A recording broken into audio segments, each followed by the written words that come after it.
Saying he was frustrated with what he called the inaction and political games of the Democratic leadership, Governor Eddie Calvo used his executive authority Friday to cut holiday pay for GovGuam employees and bring it more in line with industry standards, he said, and save GovGuam $4 million.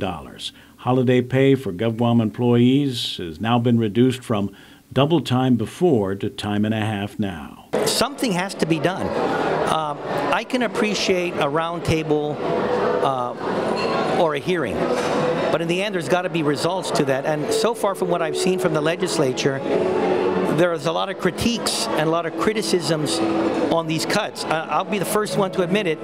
Nobody likes a cut, and there's going to be complaints from all quarters.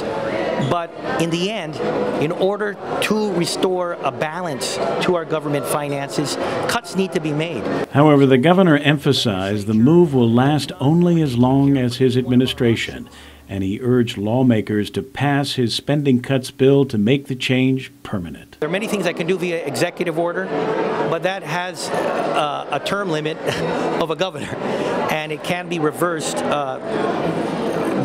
if a new governor does come into office. I'm hopeful that with the senators that they could again do their work, which is providing it via statute, and whether it's an overtime or on leave or in early retirement, look towards the options that I've provided to them so that we can again eliminate this deficit and provide structural balance in the future. Vice Speaker B.J. Cruz, on the other hand, whose committee is taking the testimony on the spending cuts bill, believes that most of the legislation is unnecessary and the goals the governor seeks to achieve could best be accomplished by his using that executive authority just as he did on Friday.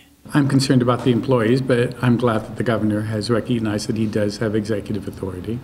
And he could do that with a number of things that are in this omnibus bill that he has sent to us. It's in the executive. The executive has the authority to be able to stop a lot of these abuses. And if they don't, then they can't blame the legislature for that. Still, the Vice Speaker says that he will report the bill out of his committee after the hearings are wrapped up on Wednesday and let the full legislature decide. I'm not going to make any amendments in my committee.